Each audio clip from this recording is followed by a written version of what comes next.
I think this is something that I'm going to probably start re-examining in the sport as well, is just CO2 tolerance in general. The easiest way to test it is called a bolt test. You exhale all of the oxygen in your body, you pinch your nose, and you just hold your breath until you get the first sensation of breath. Whatever amount of seconds that is at is your bolt score. Healthy individuals should be around like a 40-second hold. And I know CrossFitters are like sweating right now. They're like, what the? Welcome back to the Eagle's Eye podcast. I'm your host, Mike, and today my good old friend Kyle Spears is joining us yet again at an important part of the season. It's funny, I was just thinking about this just a few minutes ago. I connected with you through a YouTube video that you shared back in was it last year or was it the year before? I think it was last year's Masters semifinals workouts. Yeah. You had posted something. It was like I was learning CrossFit for the first time, just the way that you were describing some of the different ways to approach that. And I genuinely mean that. I mean, still to this day, I started doing CrossFit late 2018, took a little break there. But still to this day, and I'm sure you can attest to this, you've been in this sport for a lot longer than I have, not just as a coach, but as a competitor yourself. And I mean, maybe this is a good opening question, and I'll describe my side of it. I have been doing it since the late 2018, and like I said before, the way that you describe some of the workouts, the ways that you approach it, it was like I was hearing it for the first time. So do you still find yourself a student of the game? I know we always are, but in the context of describing workouts and approaching this very confusing sport, do you still find yourself times like stumped, like, what is this sport? Like, I don't understand it. Yeah, I mean, all the time, right? Like, the sport is in and of itself like chaos, right? And I actually think some of the best athletes and some of the best coaches at the top are better at deciphering that chaos. So you kind of have a good idea of what a workout is like going into it. Like, I was listening to James talk to, I think, Matt in the first Wadapalooza workout. I can't remember the exact context behind it, but he was basically saying, like, telling him, like, hey, the second round is going to be the worst round. Like, you just need to, like, get to here on the first workout, and then, you can start pushing from there. Or the first round, it was the interval workout with, like, row, wall balls, and legless rope climbs. And I think James in the post-interview said, like, and that's exactly what happened. So, I think some of the best coaches are able to decipher some of the chaos of the sport, and some of the best athletes are able to decipher that as well. The athlete standpoint comes in more so like understanding your body really well and knowing like where your red lines are and where your fatigue substrates are kind of like headed. So you're kind of like, if you look at it like a language, you're really good at interpreting that language that's maybe has multiple different accents to it with the different movements in the sport. And so I think athletes from that standpoint, I know this is a little tangent here, but athletes are really good at kind of interpreting that. And then coaches are really at the top, are really good at kind of like looking at a workout and breaking it down.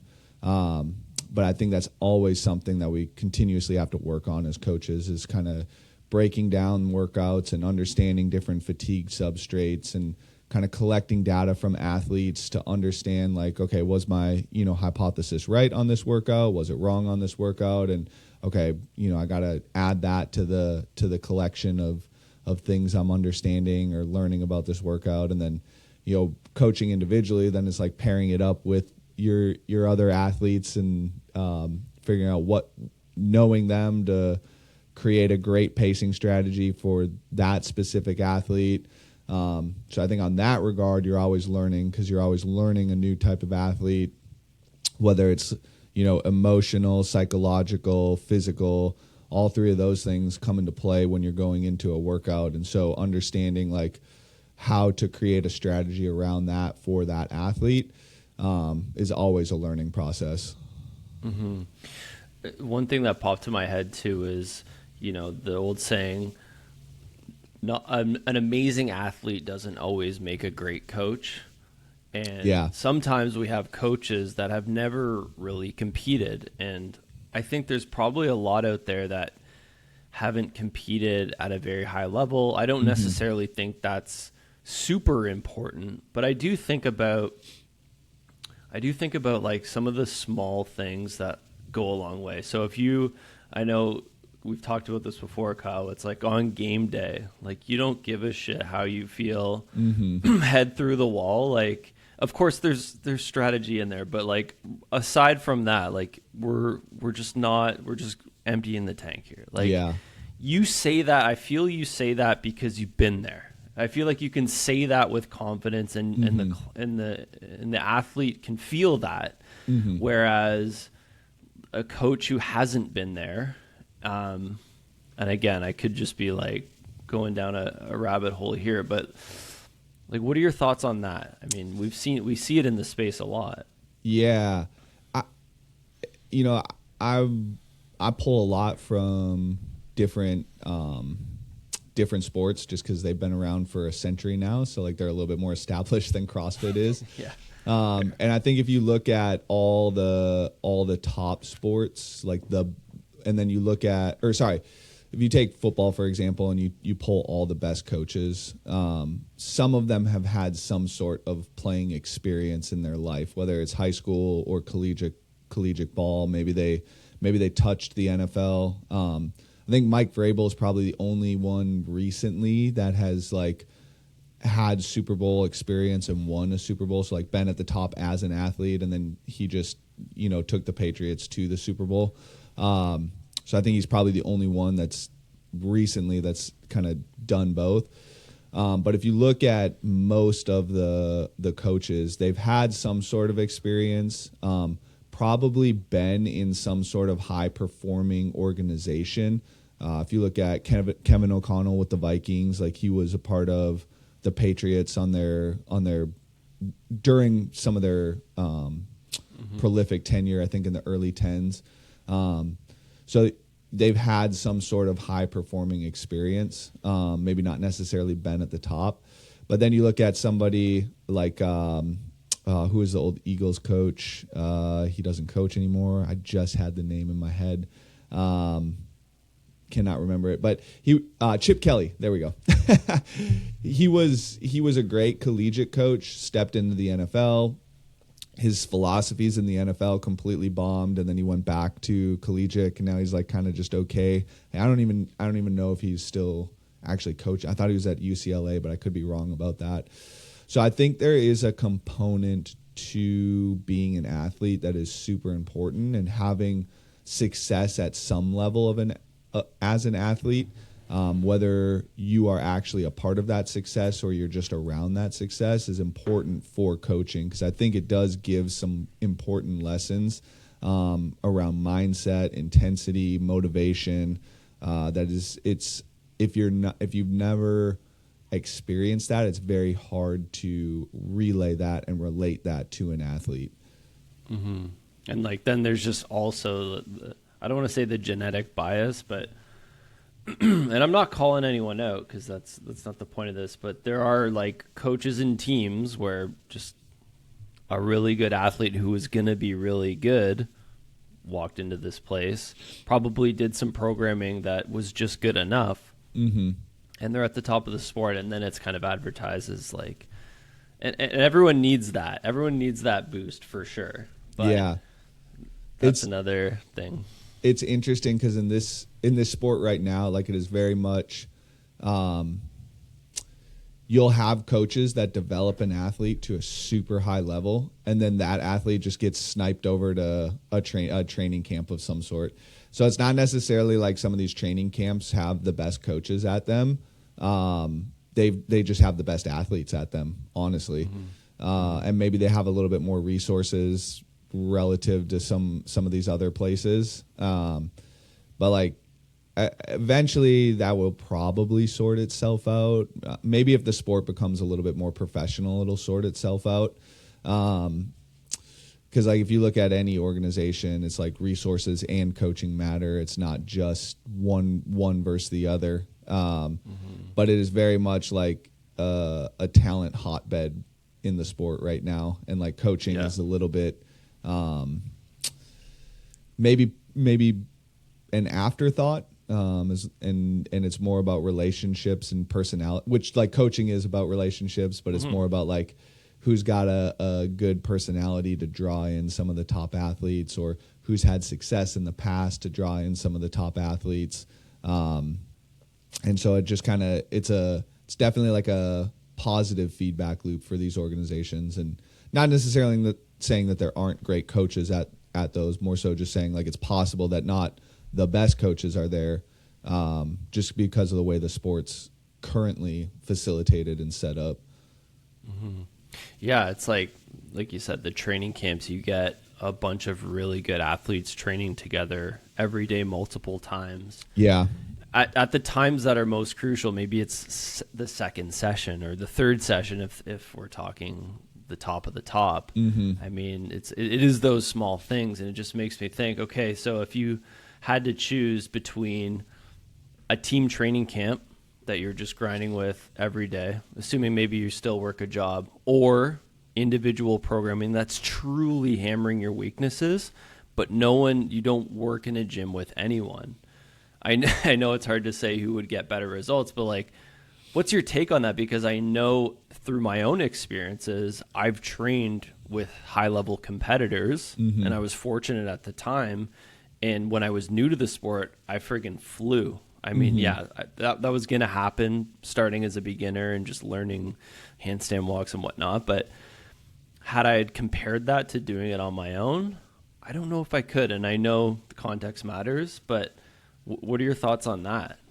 Yeah, I think it's tough to say that anything should exist inside of a vacuum, right? And like,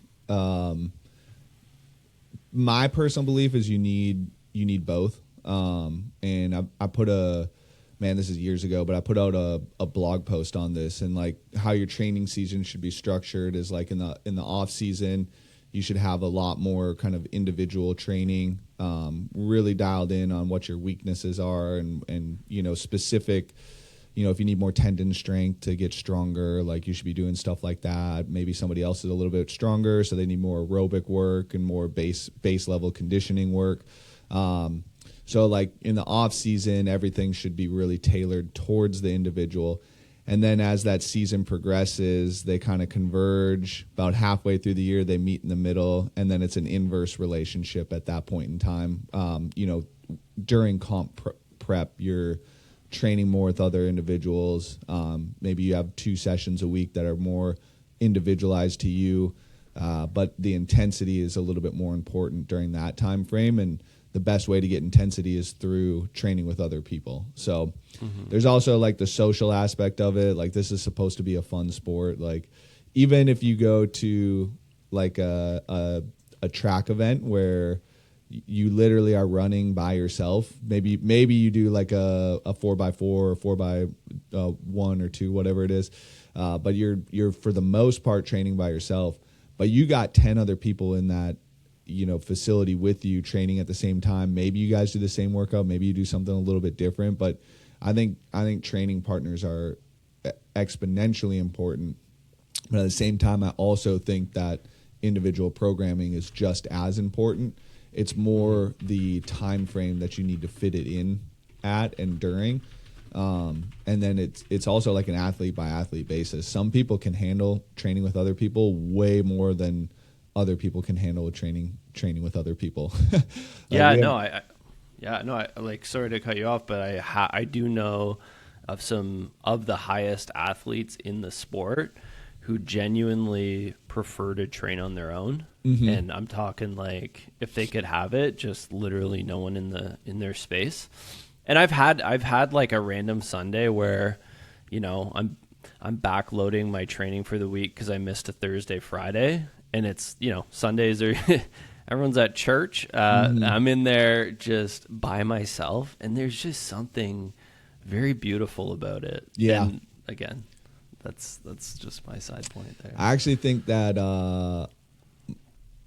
this is a social sport, right? Because working out, like, everybody came into CrossFit like through group classes for the most part. Not a lot of people came in from individual training. I think on the individual side, you have way more introverted people. But if you're also working in the space, you kind of got to be both. Like you have to develop the extrovert skills, but you might be an introvert. A lot of people get into online coaching because they're introverts and they're like, oh, I don't have to talk to people. That's false. You still have to talk to people. But I think a lot of the individual side of the sport, probably a little bit more introverted. They'd rather be in the gym by themselves, just kind of in their own thoughts, getting their own energy back. But then like you, Mike, as a trainer, you're around people all the time. All of a sudden you get into the gym by yourself and you're like, this is awesome. I just got alone time for the first time this week. Like, let's go. Yeah. I mean, I'm absolutely on the far end of extroversion for the most part. I don't know, there's probably a blend of those traits in there, but it is funny that you say that you believe the majority are introverts. I think I would have to agree thinking about that. I know on the male side, there's, a lot of the top guys are coming from a football background. Mm-hmm. Just like power-based sport, short, explosive, and then just have this insane strength base. It's like, yeah, no, I never did back squat, but when I did for the first time, it was 405. It's like, sick. Oh. Yeah. Sick. Nice, dude. All right. Yeah, okay. So, and that sport, I mean, I never played football, but I assume that sport is a lot of it's team extroversion. You need to work together. You need to communicate. You need to, I don't know, is it? Or is there more introversion than you'd think? Yeah. I think, Jason's probably a little bit more extrovert. It's tough to say, like you see things on social media all the time, but like, I think people get extroversion and introversion like a little bit confused too. You can still be an introvert, but a very outgoing, like friendly individual with like a, really upbeat personality, very outgoing as well. It's more so where you gather your energy from that is like the difference between introversion and extroversion.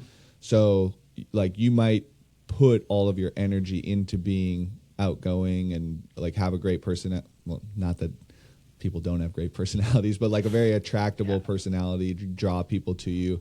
But then you need your alone time to kind of just chill, recover, recharge that energy. Same thing with like training. Like you might put all of your energy into training as well, and you need that alone time to kind of recover and build yourself back up. Whereas there's other people who are like they'll get their energy from like going out to parties. Like I think one of the best examples is like Grok. I think they lost a Super Bowl, I don't even remember, mid-10s or something like that. That night he's going out to a club and he's like, people are videoing him like just going crazy in the club. Like one, it's like a de-stressor for him, but I also think he gets a lot of his energy from, he's like a very extroverted individual. He's got to be around people. That's where he gets his energy from.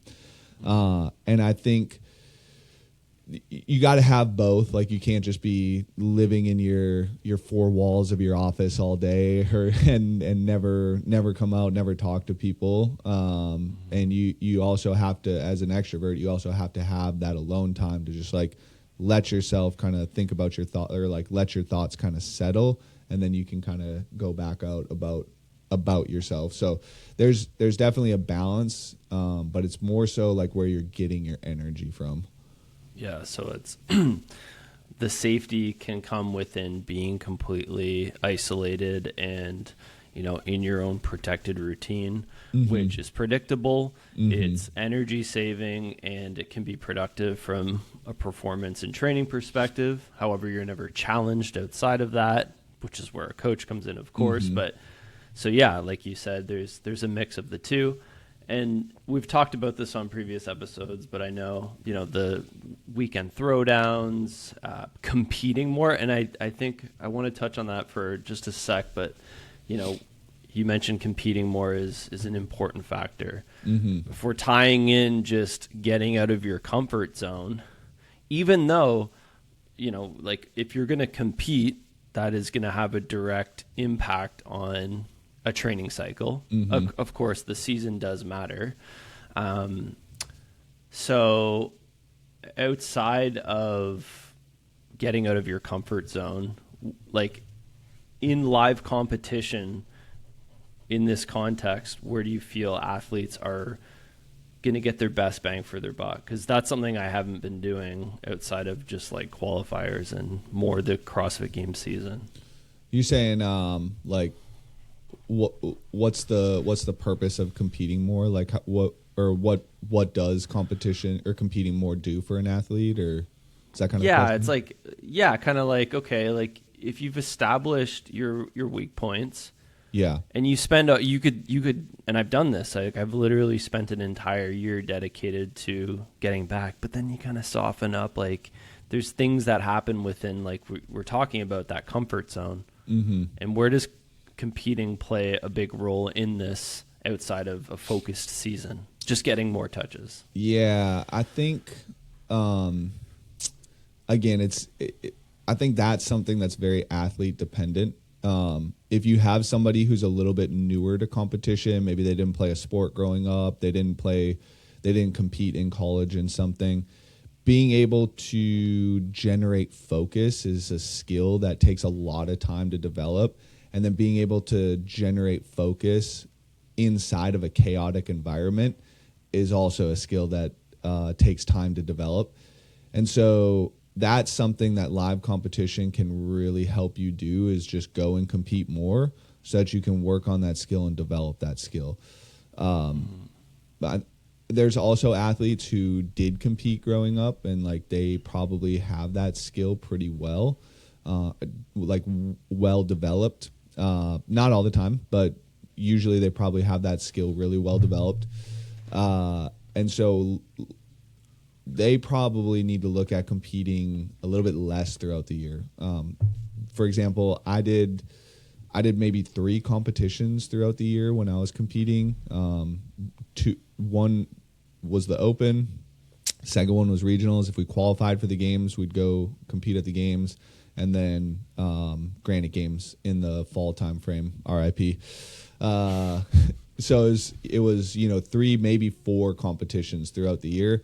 One of those being the Open, which is an online competition. So it was like 3 in-person events throughout the year. I think if I had done any more than that, I would have been absolutely wiped out throughout the year. But a lot of that is because I could cultivate a really high level of focus going into those competitions. And so they were much more, I was competing at a lot closer to my peak potential or peak genetic potential than probably some other people.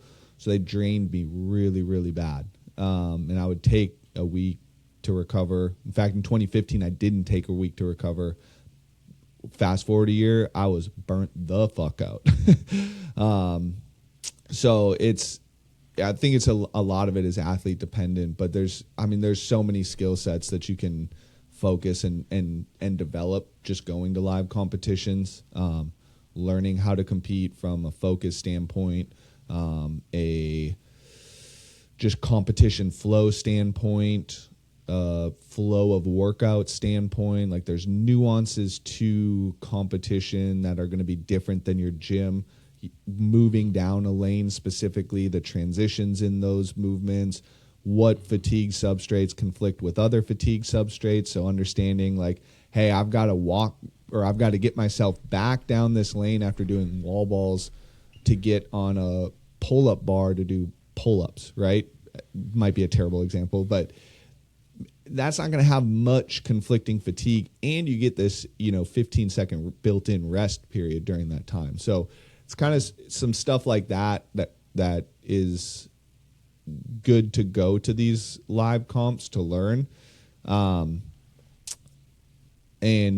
then also from the mindset standpoint, just developing the ability to learn how to focus on things, what nerves are, how to channel those nerves, how to build confidence in yourself channeling those nerves, and in your ability levels, and then just test and see if your training is paying off as well.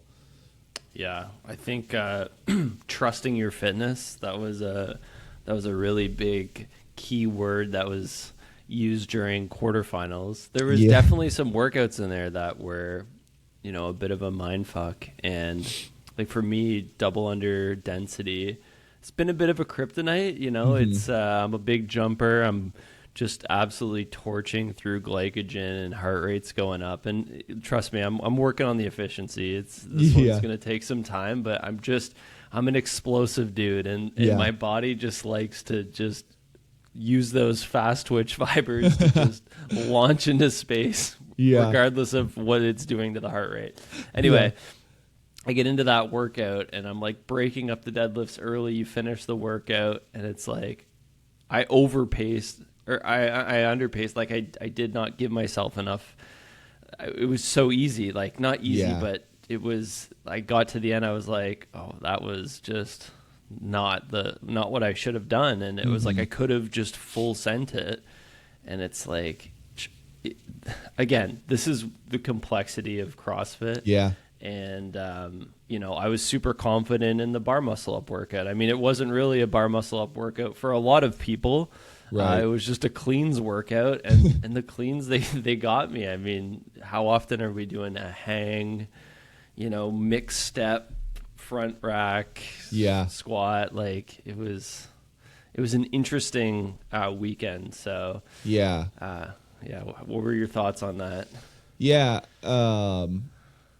I think like this kind of goes back, like you said, like the complexity of the sport. And this is also why I think there needs to be a panel of people programming for the sport, because everybody has their biases. And I think this is public knowledge. I haven't seen this, but based off of the feel of quarterfinals, it seems like Boz was the one that programmed them.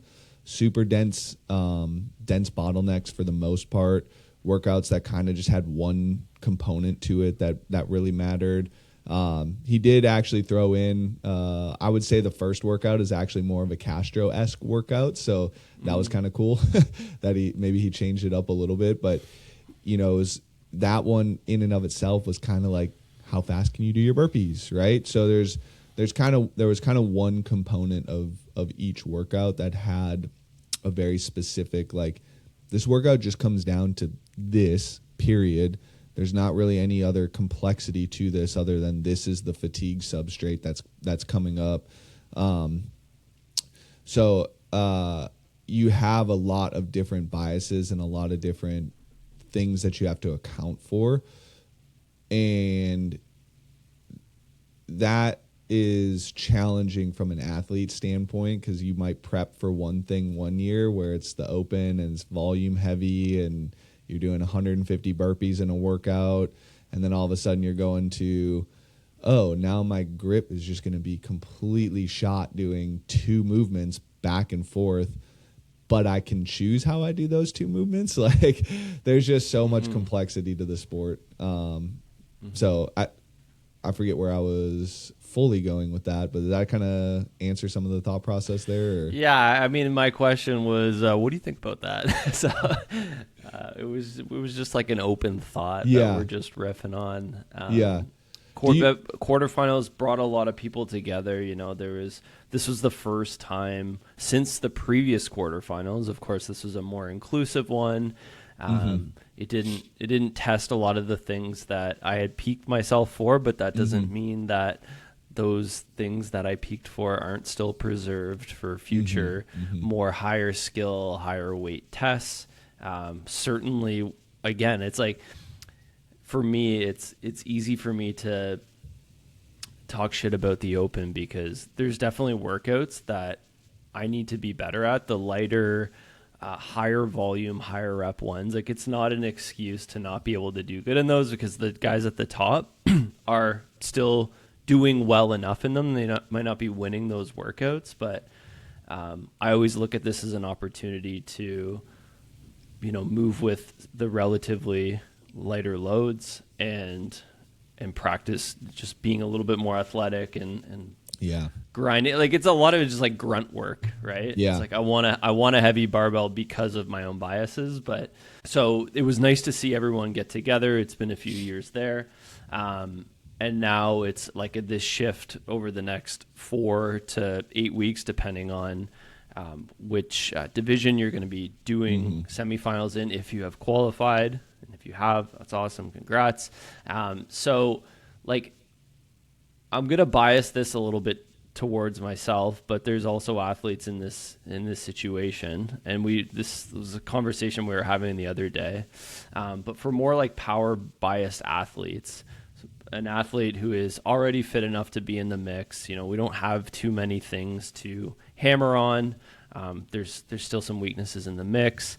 What actually matters the most in the final 4 to 6 weeks before an online semifinals? Yeah. So, honestly, staying healthy, not to talk shit on you, but come on, dude, not to throw you under the bus.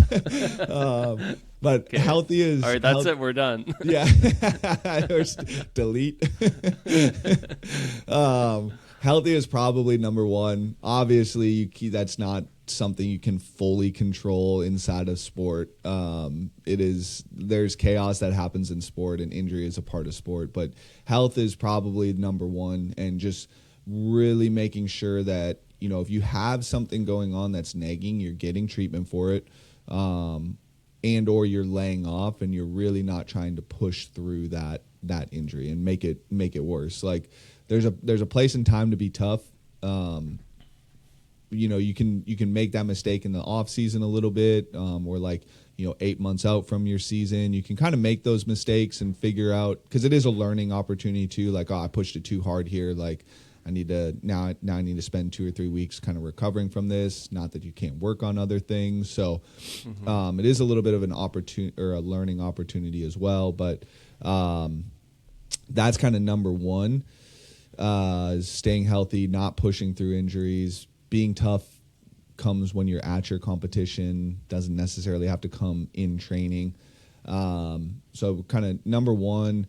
And then two is just making sure that you're getting a good peaking phase in. So I'm reading the super training book right now, and it was talking about how there's they did a study where they put people through a 24-week or something like that resistance program, and they saw a shift in muscle fibers. I think it was like a shift from, to keep it simple, like fast twitch down to slow twitch, actually, or like fast twitch 2 down to slow twitch 2.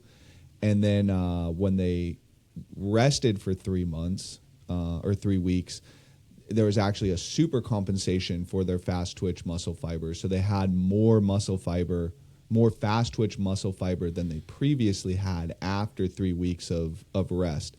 And so the theory is kind of like that's where tapering comes in, especially for like elite. This was a non-training demographic. So for athletes, like that compensation factor, if you give them a week taper, maybe 10 days taper, that fast twitch super compensation factor might happen a little bit quicker than a 3-week period. Also, I don't think they tested when exactly that transition happened either. So making sure that you're getting a good taper in, I think, is the second thing to kind of pay attention to. So yeah, no. And of course, I'm sure there's a lot of things that you could highlight that is exclusive to the coaching on blacklistedhq.com. If you want more information, you can go check that out. He's more than happy to help you with a peak if he's taken on clients. But I think that is a good one. Yeah, definitely want to stay as healthy as possible. For those, with sport specific being so heavily leaned towards anaerobic-esque, those 2-minute to 10-minute tests, AMRAPs, work to rest ratios. Then we have just like the aerobic side of things. Now, this is like a big debate. I keep seeing on aerobic capacity, Mr. Hinshaw, every test in CrossFit outside of X minutes is aerobic. It's going to be determined by your aerobic base. You only have so much of that like PCR anaerobic drive that is going to help you get through a test. So like, where do you determine, or do you think that everyone could benefit if they have the time to incorporate some form of aerobic based training? How do you approach that? Yeah, I think my personal beliefs on that is I think you need to look at it as a continuum, and you can't overshift yourself into one or the other.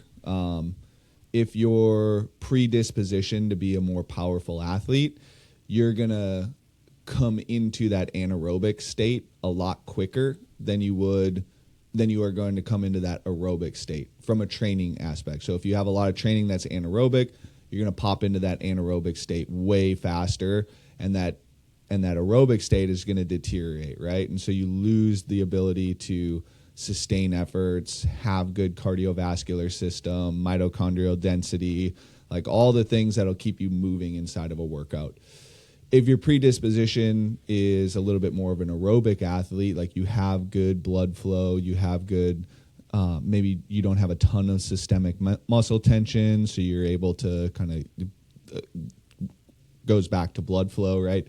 You have good cardiovascular efficiency. You probably will sustain an aerobic system a lot easier, and maybe some of your quote unquote anaerobic training actually adapts you onto the aerobic side. And so anytime we're shifted into too far of one of the continuums, that's when we start to see issues. So, if you're shifted too far into the aerobic side of things, and this can even happen for powerful athletes too, it's just a little bit less likely, you're going to dampen your central nervous system tone to actually express your capacity and your power. And you're actually just going to feel like way tired all the time. And this kind of is the same for both sides of the spectrum. If you're in that anaerobic phase too much, this is more of the danger zone for people. You can sustain injury a lot easier. You can just not perform very well because you don't have the support system to keep up these high intensities. You might be like very strong and powerful in this spectrum, but that's your ability to go past a 7 or 8 minute workout kind of lacks a little bit. Also, I think that's when you kind of start to get into a lot of the hormonal issues and hormonal things going on, is if you're shifted too far into this end of the spectrum. So it's definitely like that one, in my opinion, is way more athlete dependent on what type of athlete you are. Using me as an example, I was a significantly, I was pretty powerful when I was in the sport.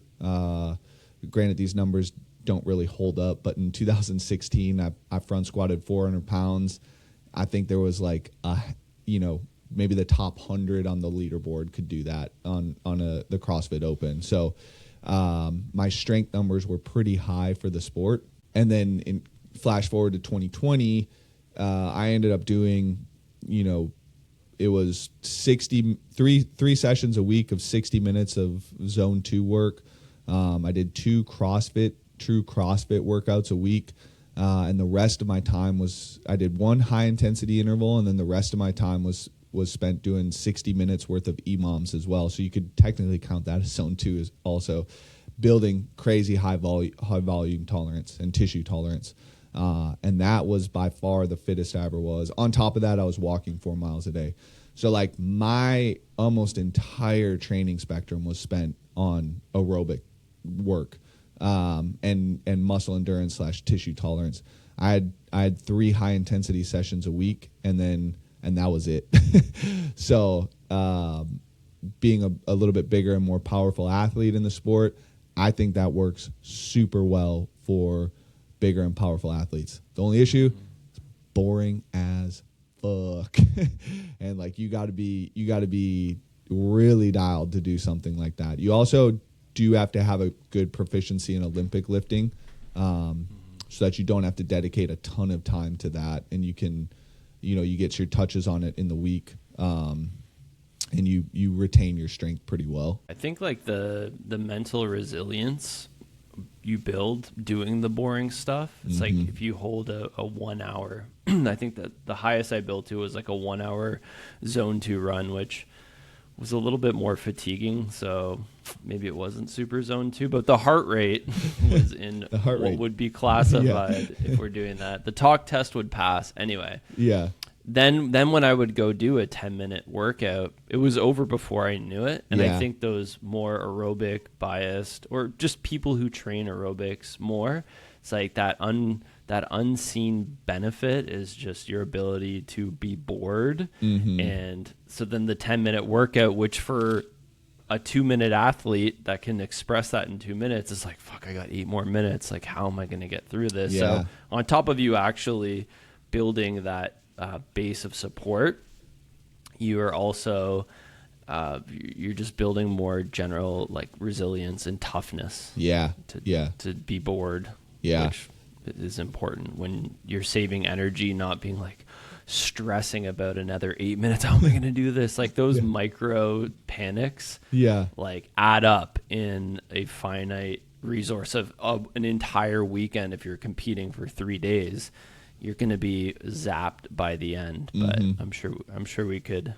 break into. So if again, there's no protocol that can be given generally, but I work on my feet all day, and you seem to have this like sciencey breakdown of CO2 emissions and heart. You assume my heart rate gets up when I'm loading a 45 onto someone. Like I'm not fit enough here, man. But the parasympathetic, like I don't know, maybe I can't feel it, but feeling your parasympathetic nervous system flick on after 20 minutes of this like pure flow state, either run zone 1 or zone 2 or zone 1, that's not getting tapped into when I'm chatting with Betty. Do you want to talk a little bit about that? Because I feel like you're pretty passionate when you're talking about it, and enlighten me on how someone who is on their feet all day doesn't have as much of an aerobic benefit as you might think. Yeah.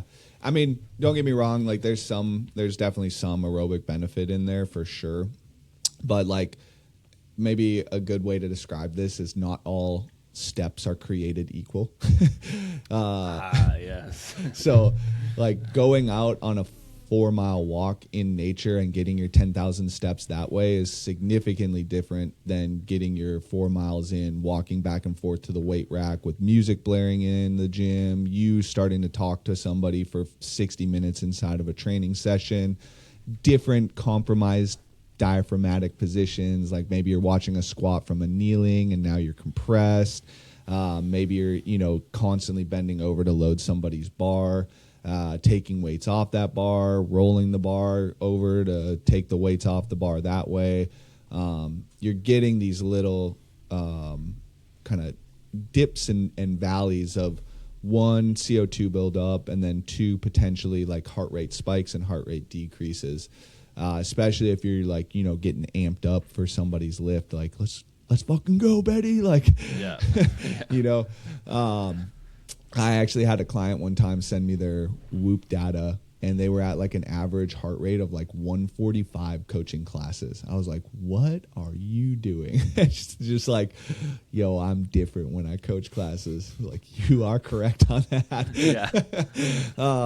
But like, we know that, if you're going on a walk in nature, your phone's away, when you're passing things by, that actually helps with traumatic experiences and like helps to kind of like calm the brain and reset the brain a little bit as well. Like if you have no distractions, you're in a parasympathetic state a little bit more.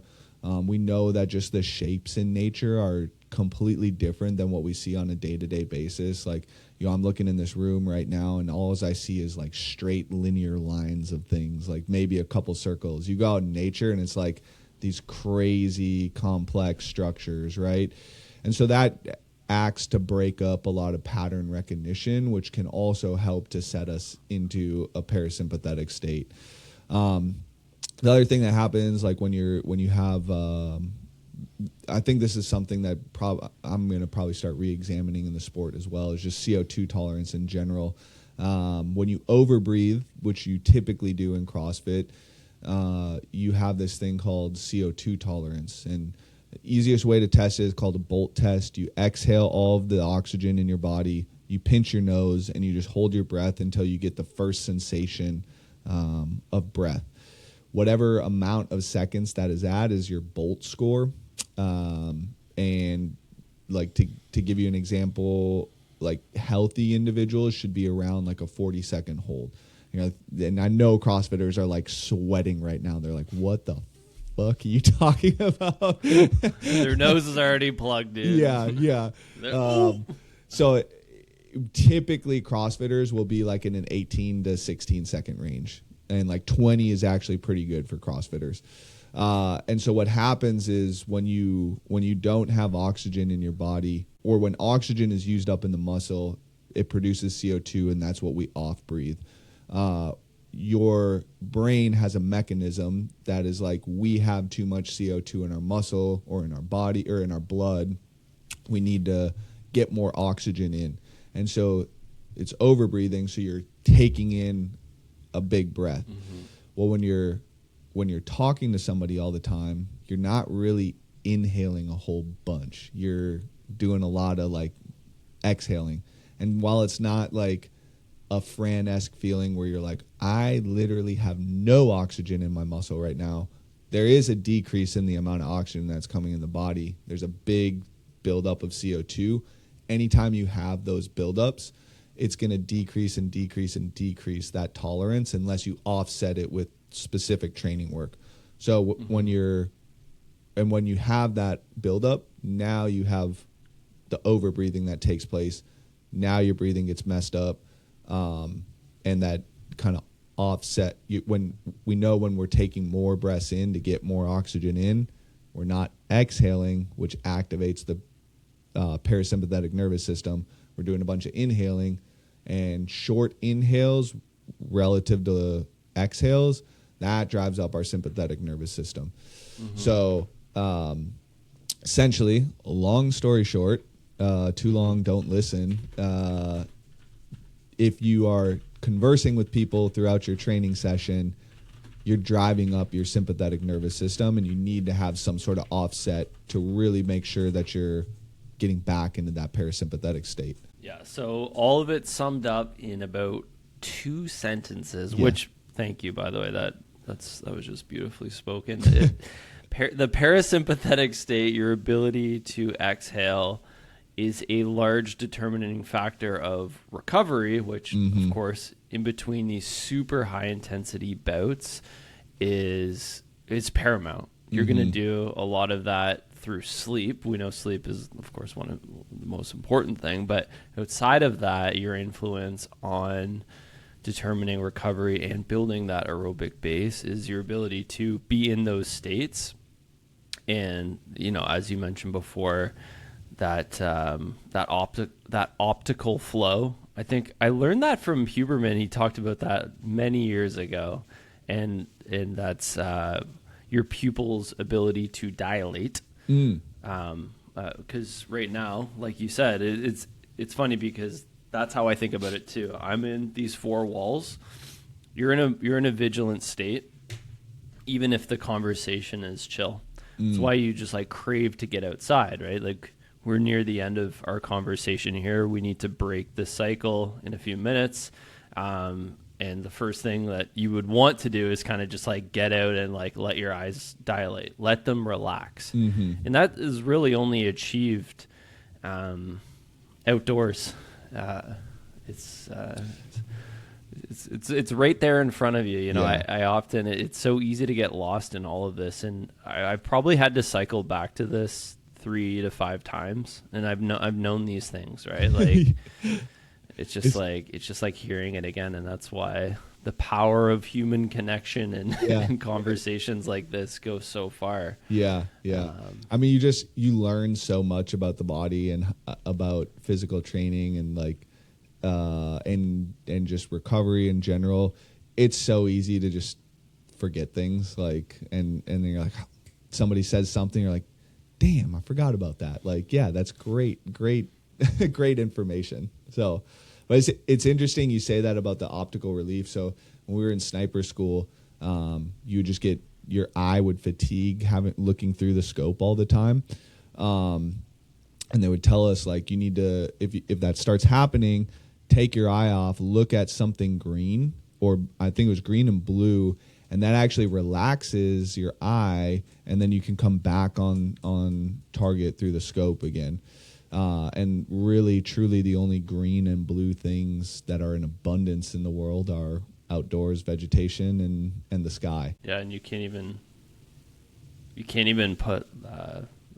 describe, like, it's not things that you necessarily feel. It's like when you're out, like there's these subconscious things happening that aren't within your realm of the conscious state. That sounds crazy woo-woo, but no, it's very true, right? Go walk through a forest, and the benefits outside of you feeling good in that moment are just like, you're just adding all of these additional benefits. And yeah, again, if you want to improve as an athlete, or just all steps are not equal, statement that you made, we'll get some shirts made and put up on go the join website. the Mom's Sunday Walking Club. All steps. I mean, they've had it right all along. They had really that have created in the late 80s. Yeah, You know, there's papers that have been produced on this. I used to talk so much shit on walkers. I'm like, you're literally doing the most base level fitness you could. Like, you are just like, there's nothing beneficial about that. And then I started walking in 2020. I'm like, man, I had that all wrong. I used to have this segment on Snapchat when Snapchat was, popular, and it was the daily walks, and I would just daily walks. That was just the name of it. And oh, really? I've kind of gotten away from that, and it's tough. I mean, we may have started something new. Yeah, it's tough to do because like it is time consuming. Like, you really got to build it into your day if you're gonna walk, or like, if you're remote and you can just get on phone calls, like that's where the money's made, is phone calls and walking on phone calls. Obviously not the most beneficial, but it is better than being sedentary and not walking. Yeah, absolutely. Okay, so yeah, I think we've covered that. And again, like I want to put a cherry on that about talking shit on the moms walking. Now, absolutely, that's a great idea. But if you are not getting your minimums, you got to get your heart rate up. You got to strength train twice a week. This is for the Gen Pop listening. If you had to compare going for that walk versus getting your heart rate up a couple times a week and you're not exercising, like, that's going to have to come, unfortunately. Yeah. In those four walls, then the walks matter more. That's just for general health. Yeah. Something like that. Not necessarily performance related. No, not at all. But okay, so I think that like checks off a lot of what I wanted to cover today. Again, for sure. We normally just hop on and flow it out, and I think that's kind of what makes the best conversations to listen to as well. Totally. I think maybe in closing, just what's like one thing that athletes who are looking to compete in the next 4 to 8 weeks, not a lot of things can change in that time, but like, is there one thing that you can, maybe remove that feeling of doubt in those who are over focusing on one area, and like, what is kind of one thing that you feel is the best way to set yourself up for success? And don't say stay healthy. Yeah. I kind of have two points on this. One, just because of how the season is set up this year, if you don't already have a plan set up and you were in like 200th place and all of a sudden you get an invite to one of these live competitions, take the fucking opportunity. It is going to be something that you're going to remember for the rest of your life. You might never see yourself again in that situation. Like, if it falls into your lap, take it. Doesn't matter if you're prepared for it, whether you feel prepared for it, whatever. Great learning experience, great experience, and it's just going to be super, super positive for you. The next thing is make sure that you have your environment set up for success, and that you're treating these online competitions like they were an actual competition. So take work off. We talked about this in our podcast that we released on April 12th. Take work off. Do as much as you can to set yourself up for success in that competition flow. Work with your perceived judge that you're going to have in the actual workout, so you guys get a good flow for each other. They're not going to no rep you, or they give you, or they know what your movement tendencies are, so you know, if I get this warning, I need to start changing my movement pattern to here, right? Make sure your equipment is set up exactly how you want it. If you need to, travel to another gym, or if you're staying in your own gym, go book an Airbnb and treat it like you would be traveling for a competition. There's a different level of excitement that happens when you go somewhere. I think a lot of people just get caught up in their day-to-day, and they end up, if they're in their own hometown, own house, et cetera, it's like, oh, the dishes got to get done, or I got to vacuum, or I got to clean on Sunday, or XYZ, you get your chores in, or, oh yeah, I've got all these distractions with friends or whatever it might be. On this weekend or week, whatever it is, make it like you are not there, and that you went to, bumfuck nowhere to go compete in a competition. Get off your phone. Don't entertain going out with people. Like, just treat this like you genuinely would a live comp. And I think that's the best way to set this up for success for people, is getting rid of all the distractions that are in your hometown as best as possible, and then making sure you have, the systems and the structure in place to really just get all the distractions inside of the gym out of the way, and you're solely focused on performing and competing. It's amazing, dude. I couldn't have said that any better myself. If you can do it, get out to the live competitions if it makes sense within your region. Like you said, man, like, staying healthy is an absolute privilege in this chaotic sport. I literally have never hurt myself normally in this shit. I wish I did. I was like, oh yeah, like I was just doing a lunge and I tweaked my hip. No, I'm fucking falling from the skies, like random shit. And then, you're just dealing with it. And it's like, wow, I really would have, like, anyway, that's an opportunity. There's always an opportunity to find a place to reflect. And you can't do that if you're stuck in your same routine. For sure. Like we said, it's like, that's a comfort zone. There are benefits. It's energy efficient. It's predictable. Get out of that mindset, especially this time. When I went and did quarterfinals at a different gym, I did the first workout with chalkless grips on a chalk bar. And after like 2 minutes, I had to change my grips mid-workout. Damn. I was like, but like, that was like that was still a good time for me, which was weird. Like I in the moment, I like strategized how I had the other pair beside me, how I was going to change them out. But it's like, it's those small things that could happen in a competition.